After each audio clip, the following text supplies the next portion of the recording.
Hi, wonderful people. Welcome to today's episode. I remain my humble self, Adejoke Afolabi, and today I'm here with a special guest to discuss with us few things we have to know about EUC Homes. Here with me is Mr. Dennis, I'm Dennis. Okay. Yeah, Thanks for coming. thanks for having me here. So, quick one. What can you tell us about EUC Homes? Well, EUC Homes is a real estate company Okay. that's been in existence for almost 10 years now. Okay. We have landed properties, all over the country. We have over 30 estates right now. So EUC Homes is foremost in property development and in land acquisition and sales here. So I believe anybody who is looking to get any property in Lagos, Nigeria especially, should go to EUC Homes. They are the foremost and they are the best. Wow, that's nice. So are you telling us that EUC Homes only has properties in Lagos State? No, no, no, no, no. Not only Lagos. Okay. EUC has properties at Imo State, Owerri, Okpala specifically, and also at Abuja, two estates here, one at Kuje, Wow. one at Kwali also. Okay. Okay. So those are the estates. Those are one estates for now. But EUC is planning on acquiring another one at Ekiti State. Wow, that's nice. So, quick one, like how much are you selling the estates at Abuja? Okay, for the estates at Abuja, the location at Kuje specifically, that's Capitol Hill Manor.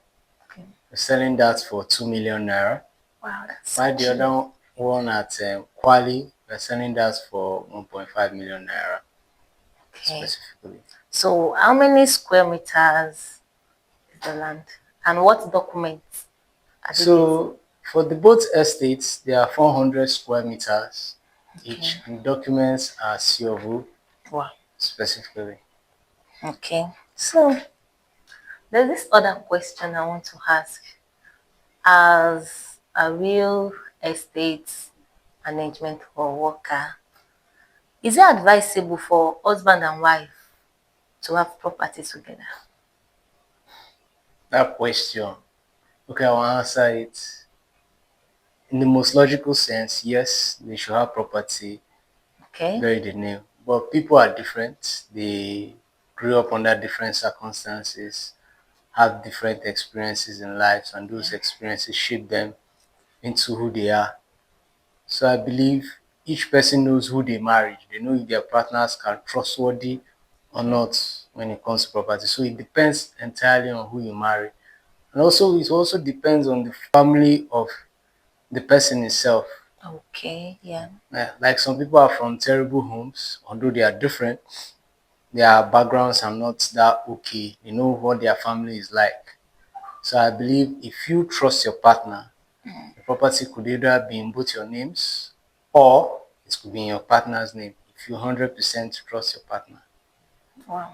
Okay, but as for me, I think I'm not in support of husband and wife having property because people are so funny nowadays, especially the family.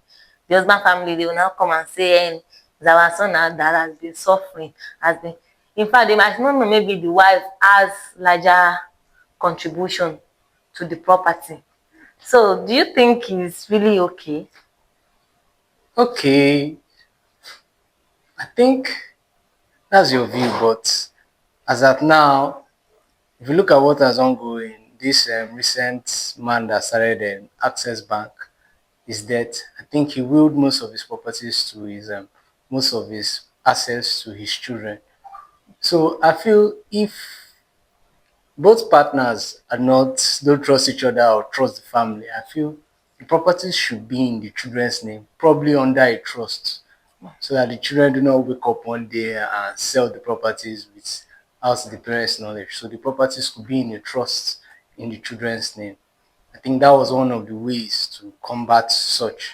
Okay, but if you are talking about children, that means it must not be a polygamous family.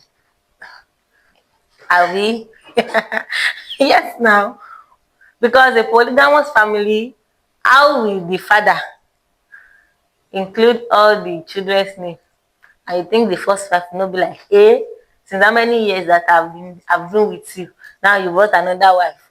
Now say you want to add the name of the new. You don't understand. I understand your point, but I didn't consider the polygamous family. Eh, Well, to me, that man must have real patience because managing one woman, managing one property, willing your property to one woman comes with its own challenges. Then imagine having multiple wives, exactly. then multiple families. So the best thing is if the man acquires the properties to get a lawyer, gets a will, gets trust. Okay. The will is, people say will is, when most men, when they are talked to about will, they always say, God forbid. If their wife asks them, they start thinking that their wife wants to kill Want to them. kill the air, exactly. Exactly. But life in itself is very unpredictable. Okay. People die every day. Yeah. So it's better you protect your family, your current family, from danger, have them protected and not die, than when you die, you realize that they are not protected at all. Okay. Societies are funny. Some families will take the properties away. Your children, your wife will be living on the streets. So have a will, have trust. Okay. Trust.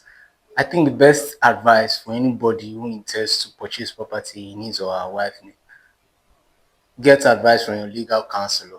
Exactly. Let your lawyer advise you adequately on the system and structures you put in place to get those So moreover, properties. their both names should be included in the document statement and everything. Okay, You let me understand? say something.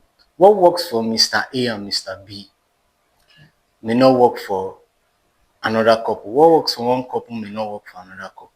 Okay. So it's best for the person to see a lawyer and they sit down and finalize it, because what may be suitable, some couples with some wives, some family are saying, let the whole property be in my husband's name. Some will tell you, let it be in my children's name. That's true. Some will tell you, in my wife's name. Some will even say it should be in my uncle's name. They both agree, they're happy. You understand? Yeah. So I feel both the husband and wife has to sit down. That's if it's a nuclear family. For a polygamous family,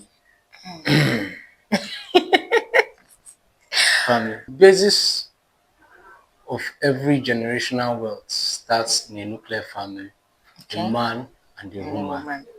So those it's polygamy, those who practice it, I'm not against it. Understand? But if you're planning on building generational wealth, Mm. it starts with a man and a woman. Okay. Historically, we have seen the Medici family, the Rothschild, we have seen the Rockefeller family. Always majorly starts between a man and And a a woman. woman. That's the That's true. foundation of polygamous, of wealth. And also the challenges of a polygamous home when it comes to real estate is that we all know children love their mothers more than their fathers. Exactly. But I will change it in my own time. They will love me more than their mother. Okay. Wait till your time So then. now when a man marries multiple wives, there will be there will always be a certain rivalry among the children of such women. Okay. Now, the mothers, directly or indirectly, will be fueling that rivalry.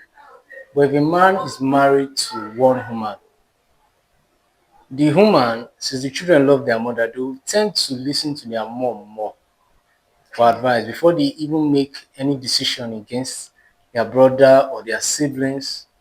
Uncle, their mom could act like a peacemaker between them when the struggle for land and co happens.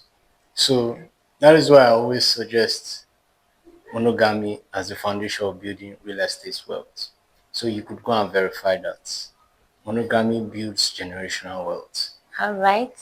Thank you so much, Mr. Dennis. And for all the viewers outside, let us know your opinion at the comment section. So thanks for coming to the show. Thanks for having me. I'm sure you'll be glad to come back when we invite you. Yes, I'll be All back. right. Thank you so much. Thank So you. guys, have a wonderful day. Bye.